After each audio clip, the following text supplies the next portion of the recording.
Shalom pessoal, tudo bem? Esse é um dos poucos vídeos que eu abro a câmera e eu pretendo colocar isso aqui como normal aqui no nosso canal.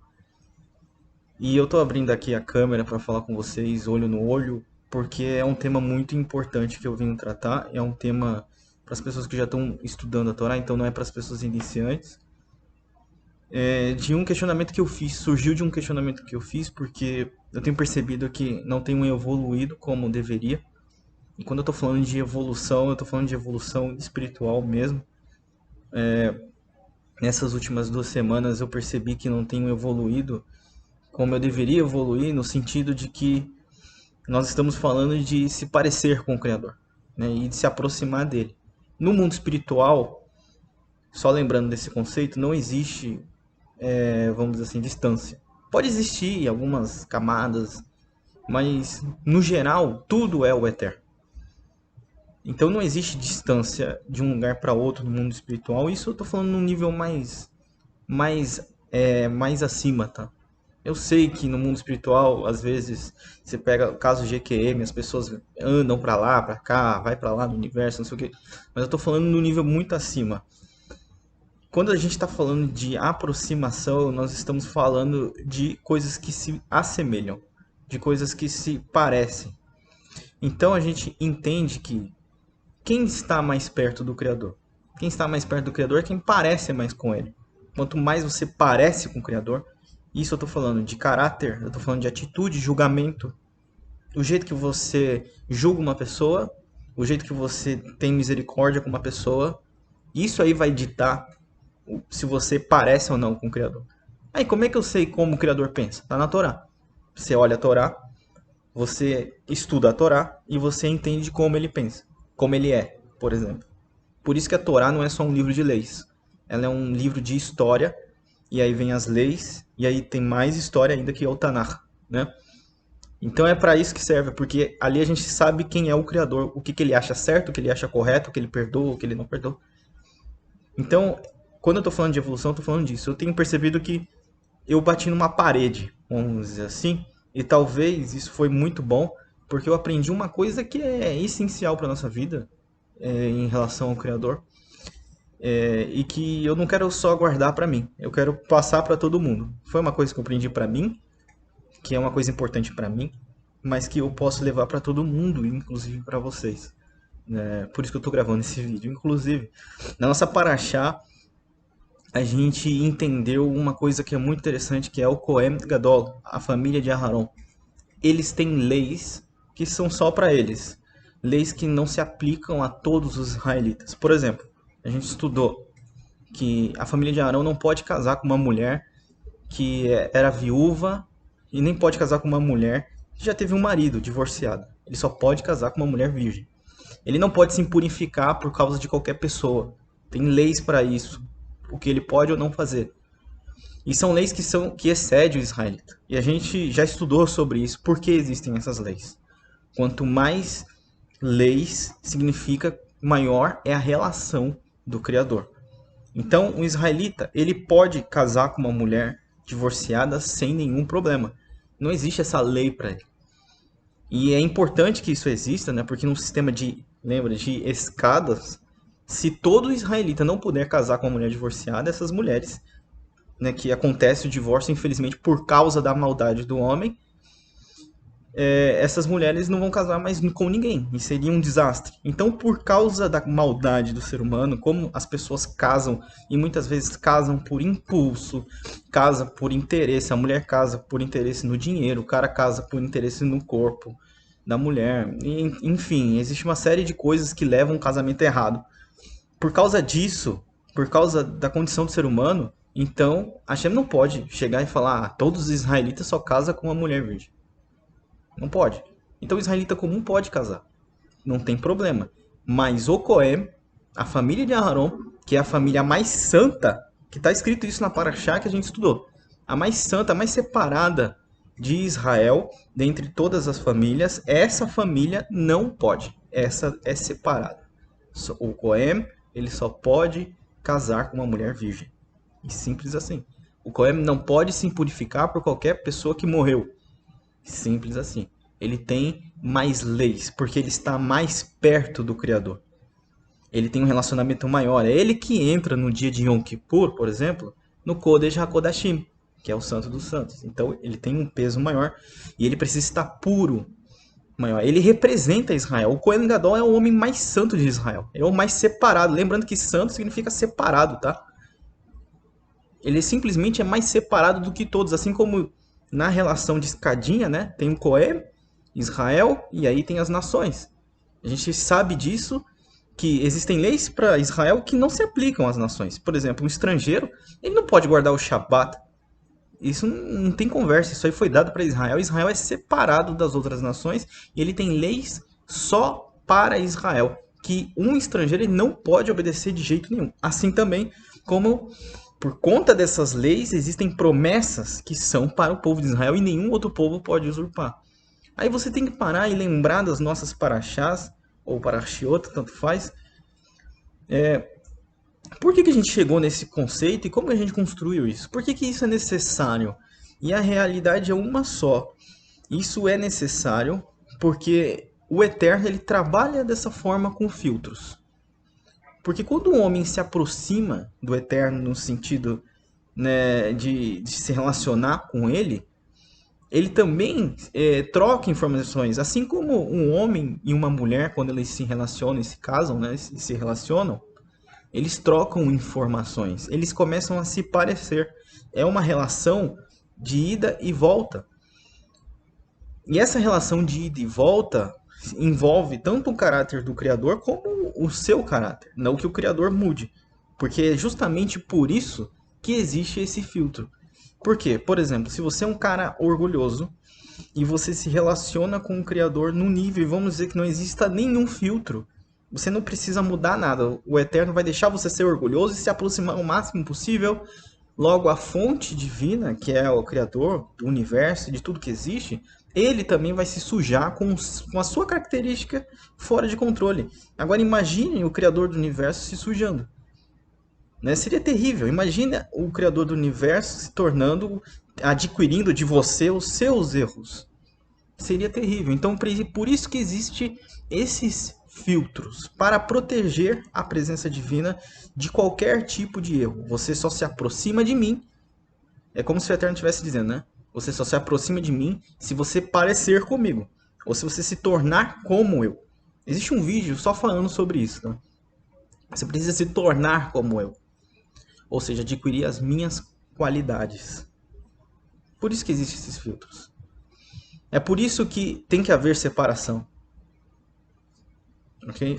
É por isso que você só se aproxima do Eterno se você adquirir características e aprender, conhecer Hashem, como está escrito na Torá. Você deve conhecer Hashem. Entender. Para se tornar como ele. E só assim você consegue se aproximar. Então existem milhares de filtros. E aí você, conforme vai corrigindo teus erros, você vai subindo, vai se aproximando. Ou se não, chega uma hora que você bate.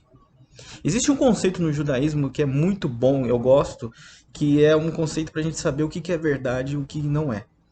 Como eu sei que algo é verdade e algo não é? Por exemplo, como é que eu sei que é verdade que as pessoas precisam ter filhos? Pode ser mentira, mas como é que eu sei disso? É só pegar essa atitude e espalhar para todo mundo. Então, vamos dizer que todas as pessoas do mundo não tivessem mais filhos. O que aconteceria com o mundo? Deixaria de existir. O ser humano, né? Deixaria de existir na Terra. Então, obviamente, isso é errado. Então, a gente pega uma atitude e aplica para todo mundo. Honrar o pai e a mãe. Como é que eu sei que isso é verdade? É só você pegar. Se todo mundo do mundo não honrasse seus pais, o mundo também acabaria. A sociedade se destruiria e logo nós não existiríamos mais aqui. Então, honrar o pai e a mãe é verdade. Tudo que se aplica ao todo e leva à destruição da sociedade é algo ruim.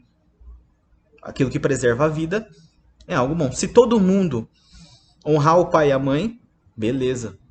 A sociedade cresce, floresce. Se todo mundo tiver filhos, beleza, a sociedade cresce, floresce e vai para frente. É um conceito judaico. É assim que a gente sabe que algo é verdade e algo é mentira. Agora, eu tenho um conceito melhor, que isso é um conceito para o mundo físico. Mas para um conceito no geral, né? No mundo, nos mundos espirituais, né? Naquilo que existe além da nossa compreensão aqui, a gente aplica isso para Hashem. Como é que eu sei que algo é ruim ou uma intenção é ruim ou uma intenção é boa? Aplica isso ao Eterno. Como é que eu sei que mentir é algo terrível? Aplica isso para o Criador. Imagina se o Criador fosse mentiroso. O que aconteceria com o universo? Ele se destruiria. Ou se o Criador fosse injusto.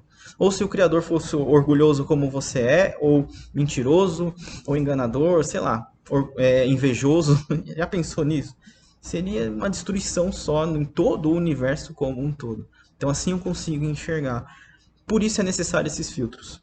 Porque se qualquer ser humano, qualquer alma, melhor dizendo, se aproximar da fonte criadora de qualquer forma, essa alma se destrói e destrói todo mundo junto, porque ela vai sujar a fonte divina. E aí, né, eu preciso criar todos esses conceitos que a gente já explicou isso, eu acho, aqui no nosso canal, mas eu preciso relembrar para agora chegar no ponto principal. Eu questionei, né, o próprio Criador na oração da tarde sobre isso, sobre esse meu sentimento de, puxa vida, eu não estou evoluindo como eu deveria, eu não estou crescendo como eu deveria crescer. Eu acho que alguma coisa estagnou. É como se eu estivesse literalmente batendo numa porta e toda vez que eu bato nessa porta, eu volto uns 5 passos para trás. E aí eu vou de novo, né? Dou uma pancada na porta, uma cabeçada e volto mais 5 passos para trás. Então, eu fui questionar isso pro Criador e aí, pela misericórdia dele, bendito seja, ele me respondeu, né? E o meu tutor veio me explicar em detalhes por que isso está acontecendo. A verdade é que no que eu estou pecando? Eu estou pecando em não parecer com a fonte. Eu estou literalmente ali na barreira. Eu não posso passar da onde eu atingi com esses 5, já são 6 anos, eu acho, de estudo de Torá. Não posso mais passar. Se eu quiser passar dessa barreira, eu preciso me tornar como ele. E existe um porquê eu tô gravando esse vídeo. Porque poderia ser qualquer coisa, como eu expliquei, pode ser orgulho e tal. Mas eu acho que aquilo que eu preciso mudar é a chave para muitas coisas, muitos problemas que nós mesmos causamos uns para os outros. Porque aquilo que eu preciso mudar é um nível muito grande, por exemplo, de amor ao próximo. Eu vou dar um exemplo aqui muito bom para vocês. O meu tutor chegou para mim e falou o seguinte: Yosef, o amor, falando de amor ao próximo, o amor ao próximo, ele transcende o tempo. E é isso que te falta. Eu não entendi muito bem, mas depois ele foi explicando e eu lembrei, por exemplo, de pessoas que eu não conhecia. Essa pessoa que eu vou relatar agora, quem conheceu foi a minha esposa. Quando a minha esposa ainda estava lá na casa de idolatria, ela foi em uma dessas casas, e lá ela encontrou uma alma, sendo bem direto, uma alma, uma pessoa, uma alma, e essa pessoa, ela transmitia, segundo a minha própria esposa, eu estou só repetindo o que ela me disse, ela transmitia amor nas palavras dela, com todas as pessoas que ela falava. Minha esposa falou que ao conversar com aquela pessoa, é como se ela tivesse tão cheio da presença divina que ela sentia literalmente no corpo dela como se ela fosse uma pessoa muito amada, muito querida. É como se aquela mulher ela fosse o templo, um Mishkan no deserto, onde a presença divina estava dentro dela por completo. E só de sentar no mesmo lugar que ela, só de receber um olhar dela, você se sentia amado. Não estou falando sexualmente, tá? Não confunda as coisas. Estou falando amor no sentido judaico da palavra. Você sentia confortável, amado, de verdade. Não com falsidade. Não é uma pessoa forçando, né? É uma coisa que não existe, um sentimento que não existe, mas ela tinha capacidade de sentir isso. E minha esposa me relatou que essa pessoa, essa alma, ela era assim com todo mundo. E era incrível, as pessoas sentiam a presença divina só de estar com essa pessoa. Então a gente vê que mesmo que dentro da casa lá de idolatria, era uma pessoa elevada, né? E é muito interessante falar isso. Era uma alma elevada. Era uma alma que ninguém tinha nada para dizer sobre ela, sobre caráter e etc. Então ela tinha um nível muito alto e muito maior, inclusive, que o meu, né? Então, isso é interessante. Como ela conseguia amar as pessoas dessa forma? Porque muitas vezes eu vejo nas redes sociais, vou falar logo, pessoas que estão na Techuvá encontram pessoas que, por exemplo, que estão no cristianismo e são pessoas que, obviamente, não têm conhecimento, muitas delas não têm o conhecimento que nós temos, né? E essas pessoas da Techuvá xingam essas pessoas do cristianismo, né? Elas criticam no sentido de falar, jogar no pessoal da pessoa, sabe? Uma coisa terrível. Procura um problema, vai no perfil da pessoa procurar algum erro para jogar na cara, é uma coisa terrível. Ou nós mesmos, quando a gente vê algo terrível, não algo absurdo, mas uma pessoa, por exemplo, falando algo errado e a gente fica com raiva daquela pessoa. Ou às vezes uma coisa simples, você tá andando na rua e alguém anda devagar na sua frente, você tá com pressa, você fica com raiva daquela pessoa. A gente, pelo menos esse é o meu normal, tá? Eu tô falando aqui de mim mesmo, não sei o nível de cada um, mas eu tô falando de mim. E a gente odeia mesmo aquela pessoa, ou um vizinho que bota um som alto, por exemplo, a gente odeia, ou quando a gente é alguém, quando a gente tá mais jovem, por exemplo, eu na minha juventude, né, é, eu odiava funk, por exemplo, odiava, e odiava as pessoas que ouviam funk, porque na minha cabeça, né, o funk incentiva a prostituição, a pornografia, fora que as pessoas ficavam até meia-noite ouvindo, não me deixava dormir, eu trabalhava muito cedo, então eu acabava odiando aquelas pessoas. E o mundo é assim. Como uma pessoa dessa consegue transmitir tanto amor dessa forma? E aí o meu tutor foi me explicando. E lembrando de passagens da Torá, como por exemplo a passagem do bezerro de ouro, Moshe. Quem lembra dessa paraxá? A gente falou muito sobre isso, inclusive disso que eu estou falando agora. Moshe e o bezerro de ouro do povo de Israel, ou seja, quando Israel idolatrou. O que segurou Hashem de não destruir o povo? Senão a confiança naquilo que eles seriam no futuro. Naquele momento, era um povo idólatra, idolatrando e traindo o Criador do Universo. Mas, e depois as crianças que viriam? E as novas gerações que viriam daquele povo, que seriam gerações fiéis? E os demais justos que viriam também da mesma descendência? Então é nesse sentido que o meu tutor falou que o amor transcende o tempo. Porque quando a gente olha para uma pessoa, para uma alma que está fazendo uma coisa errada, a gente tem que sempre lembrar que aquela pessoa tem potencial de no futuro ser alguém totalmente diferente do que ela é hoje, como eu. Se vocês me encontrassem há 7 anos atrás, quando eu não conhecia a Torá, vocês falariam, meu, esse cara é um idiota. Ele é um ignorante. Eu seria um cristão totalmente odiado e rejeitado. Mas veja só a minha transformação até o dia de hoje. Sei que vocês não conseguem ter ideia, porque nunca me conviveram comigo. Mas se vocês perguntassem para os meus pais, por exemplo, que me viram nascer, crescer, minha adolescência e hoje, vocês veriam o tamanho da mudança que a Torá conseguiu fazer dentro de mim nesse todo esse tempo. É óbvio que eu tenho muita coisa ainda para trabalhar, mas eu tô falando que a mudança já foi expressiva, assim, olha, não tem nem como falar.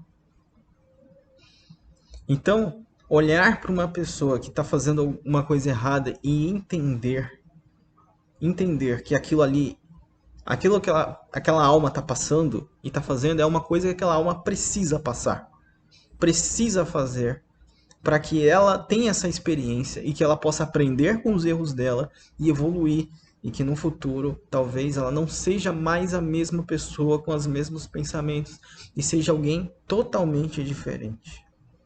E aí, né, eu pensando nisso, eu pensei, tá, mas eu questionei, né, o meu tutor.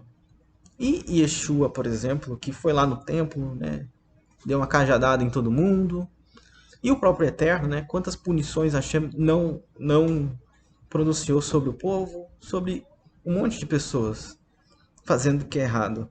E aí tem aquele ensino que há muito tempo a gente também estudou aqui, mas eu havia esquecido, que é o da intenção. Hashem puniu os egípcios? Puniu. Mas qual era a intenção por trás dessa punição? A intenção era que os egípcios vissem que só ele é e ninguém mais é o Criador do universo. O Yeshua puniu e foi bravo, né, com os fariseus da época. Foi lá no templo, quebrou tudo. Mas qual era a intenção por trás? A intenção é corrigir o povo de Israel para que eles possam voltar e retornar. Ou seja, quando a gente fala de amor no sentido judaico da palavra, a gente não está falando de ser bonzinho. Nós estamos falando de que amor é fazer o melhor para aquela pessoa. E às vezes o melhor é ser duro. Às vezes o melhor é falar mais grosso. Às vezes o melhor é punir. Porque se não houver punição, aquela pessoa vai se perder. É igual um pai que vê o filho fazendo coisas erradas e ele tem a consciência de que se ele não corrigir o seu filho, quando aquela criança crescer e tomar maturidade, aquela criança vai destruir tudo. Aquele erro que é pequenininho vai se tornar um erro gigante. Então o pai vai lá e corrige. Essa é a diferença. Então, como a gente estudou em muitas outras porções, até quando o Eterno está nos punindo e nos subjugando a uma certa situação, a um certo problema, ele está fazendo isso por amor. Quando a Hashem decreta uma punição de morte para alguém, e isso, né, para as pessoas que estudam mais no nível Sod vão entender. Até quando a Hashem decreta uma punição de morte, é para o bem daquela alma. É para a salvação daquela alma. Isso para adultério, isso para todas as transgressões em Israel que levavam que a punição era a pena de morte. Era para a salvação daquela alma. Era para expiação daquela alma, correção. Tudo era visando o bem, até a punição, assim como foi em diversos casos, como Yeshua. Só que nós, né, ou melhor, eu vou dizer, eu, né, para ser bem específico, o que foi esclarecido em todo esse raciocínio, que quando eu olho para alguém fazendo uma coisa errada, eu tenho vontade de... A minha vontade não é corrigir. Quando eu brigo, se eu brigar com alguém, é porque eu não brigo, mas se eu discutir com alguém e falar, olha, você está errado nisso, nisso, nisso que você está fazendo, não é com a intenção de corrigir ou de melhorar aquela pessoa. É simplesmente o ego. O ego no sentido do seguinte, aquela pessoa está fazendo algo que eu não gosto, que eu sei que é errado e que vai gerar consequências para todo mundo, então eu quero que aquela alma deixe de existir. É isso. Ela me incomoda por fazer o que é errado, eu quero que deixe de existir, eu quero que morra. Eu quero que... a gente pode pegar, por exemplo, um caso de um religioso que está corrompendo o mundo inteiro aí, ensinando as coisas erradas, e você sente vontade de que um avião caia na cabeça desse cara para ele morrer, para ele deixar de existir. Não é com os olhos de que, nossa, ele precisa ser corrigido. Não. É simplesmente eu quero que deixe de existir. Eu quero fechar os meus olhos e imaginar que aquela pessoa não existe mais. E isso vai contra. Como é que eu sei que isso é errado? Agora a gente vai voltar lá para o início do nosso papo.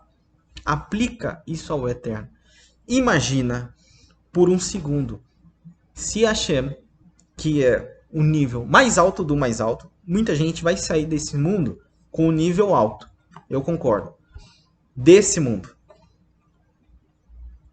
Mas sair desse mundo com nível alto não quer dizer que você vai estar, nossa, super perto de Hashem. Pode até acontecer, eu não sei, existem raros casos aí que acontecem, mas eu acredito que mesmo saindo do nível alto aqui, ainda é muito baixo em relação ao Criador. No sentido de que você ainda vai ter que aprender muita coisa para se parecer com o Criador cada vez mais. Ok? Então, quando essa pessoa...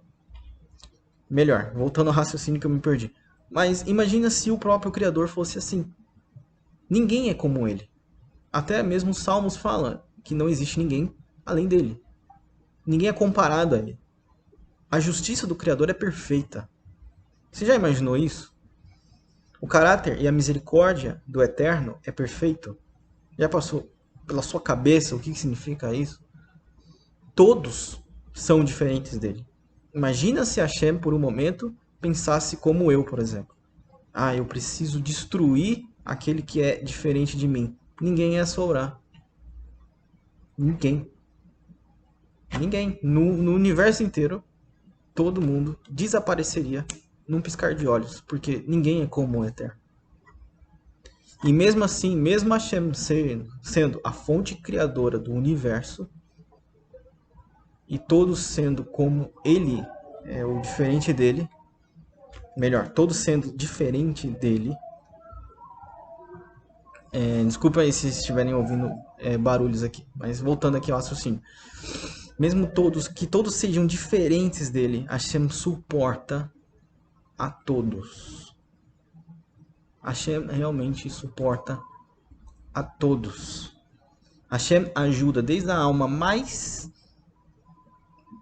suja, vamos dizer assim, mais do nível lá, tá lá no Geinom lá, sofrendo, tá sofrendo por um motivo, a fim de correção, e também ajuda a alma mais elevada. O Eterno ajuda a todos. O Eterno ajuda o ateu, mas também ajuda aquele que tem crença. Ajuda a todos. O Eterno suporta, como o próprio Shaul fala na carta dele, ele tem paciência, ele suporta para que aquelas pessoas se arrependam, se retornem, aquelas almas entendam o que fizeram de errado, ainda que mesmo ele sabendo o presente, o passado e o futuro. Ele sabe se aquela pessoa em uma vida de 50 anos vai se arrepender ou não. Para ele não faz diferença, ele não tem tempo.